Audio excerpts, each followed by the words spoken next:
Hello everybody, it's Tommy Getty. Welcome back to Let's Play Braid. Should be the final part now, so let's head on in, find out what's behind the door. We have obviously the cloud world, but we have the book, so let's get on and read this. At a cafe on a bright plaza, most customers sit back, feeling the warmth of the sun, enjoying their cold drinks. But not Tim. He barely notices the sun, doesn't really taste his coffee. For him, this corner affords a good view of the city, and in the teeterings of the passers-by, in the arc of a shopgirl's hand, she displays tea to an interesting gentleman. Tim hopes to see clues.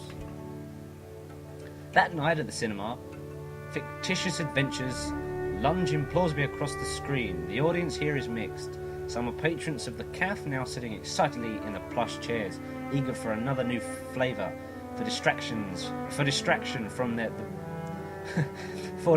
from the boredom of their easy lives. Others' seats hold fishermen and farm workers, hoping to forget their toils and rest their hands.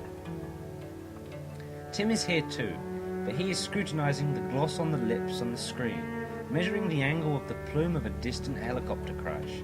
He thinks he discerns a message. When the cinema closes, most of the audience strolls down the plaza to the south.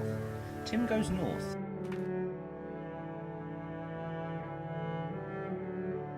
People like Tim seem to live oppositely from the other residents of the city, tide and riptide flowing against each other. Tim wants, like nothing else, to find the princess, to know her at last. For Tim, this would be momentous, sparking intense light that embraces the world, a light that reveals the secret long kept from us, that illuminates or materializes, a final place where we can exist in peace. But how would this be perceived by the other residents of the city in the world that flows contrariwise? The light would be intense and warm at the beginning, but then flicker down to nothing, taking the castle with it. It would be like burning down the place we've called home, where we played so innocently as children, destroying all hope of safety forever.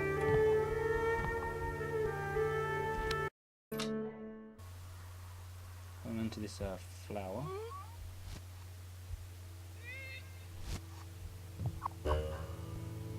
Oh, thank you.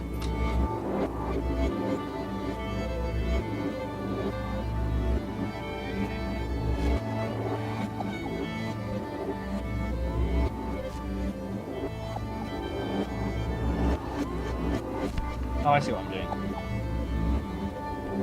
I missed.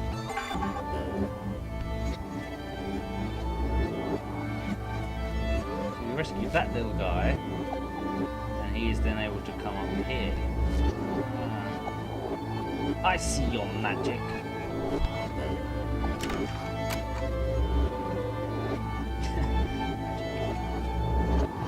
I guess it's much the same here.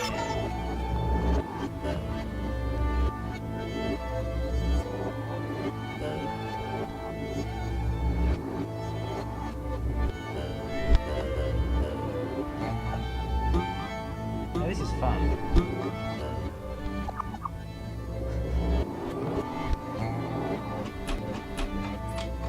Now we enter the level Braid.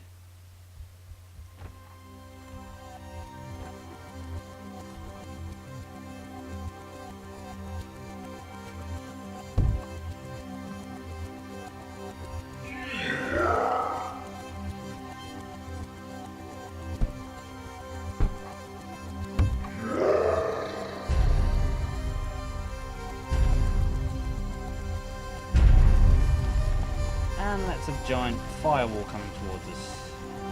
I think it just engulfed that guy. The princess here is, we're going to help one another to escape.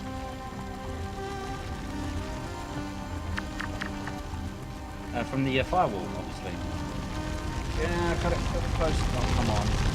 Oh.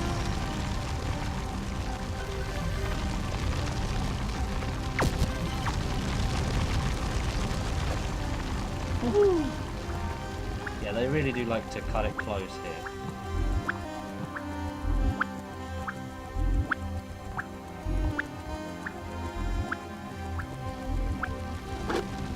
Press the switch, thank you.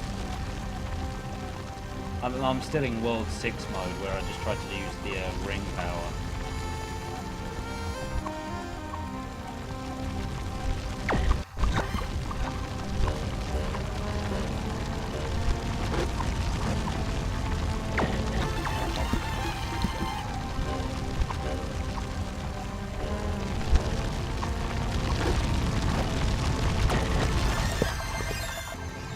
I'm having real troubles here.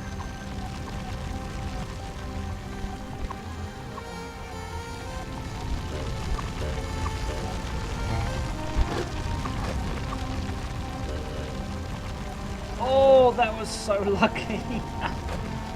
Barely just made that. That's fantastic. Brilliant. Nearly there now, princess.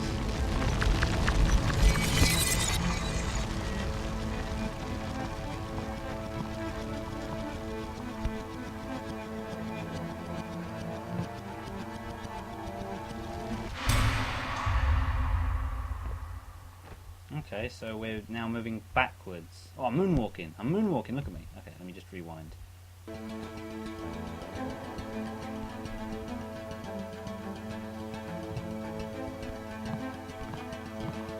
I am still holding rewind. See, look, if I stop then... And we can't go backwards. We have to go this forward way. And that didn't look too nice just then.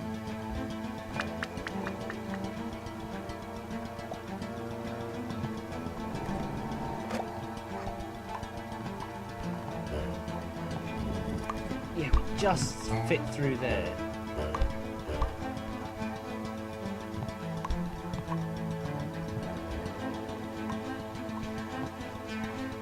Super jump.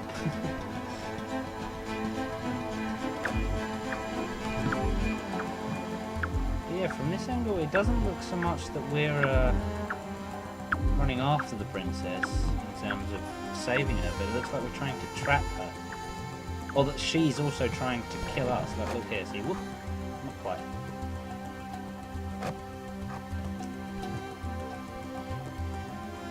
And we don't have the giant firewall coming back this side, so that's all good.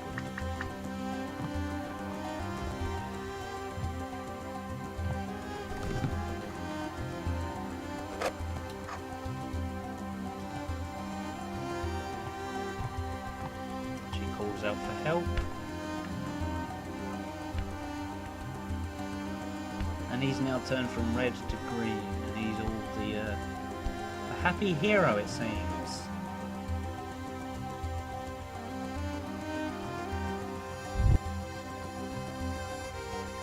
And she looks happy now as well.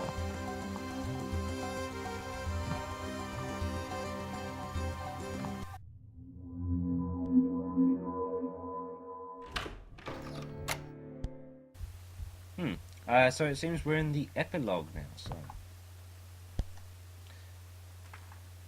Green book does nothing.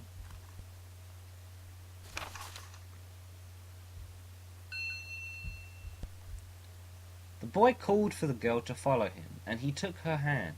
He would protect her. They would make their way through this oppressive castle, fighting off the creatures made of smoke and doubt, escaping to a life of freedom. The boy wanted to protect the girl. He held her hand, or put his arms around her shoulders in a walking embrace, to help her feel supported and close to him amid the impersonal throngs of Manhattan. They turned and made their way towards the Canal Street subway station, and he picked a path through the jostling crowd.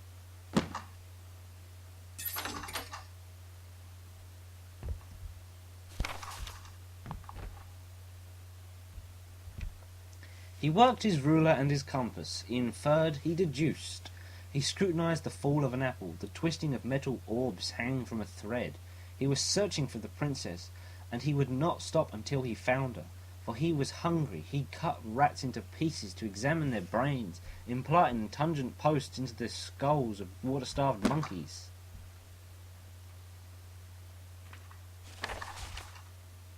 He scrutinized the fall of an apple, the twisting of metal orbs hanging from a thread. Through these clues he could find the princess, see her face. After an especially fervent night of tinkering, he kneeled behind a bunker in the desert. He held a piece of welder's glass up to his eyes and waited. On that moment hung eternity.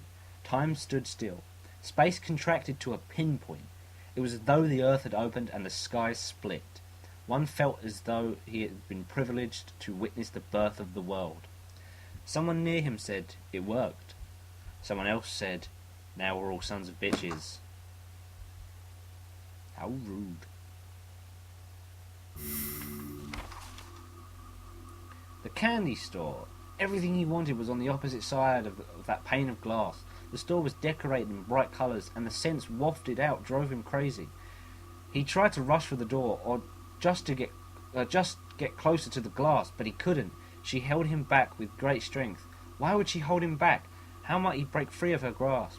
He considered violence. LOL switch. No switch. He cannot say he has understood all of this. Possibly he's more confused now than ever. But all these moments he's contemplated, something has occurred. The moment feels substantial in his mind, like stones.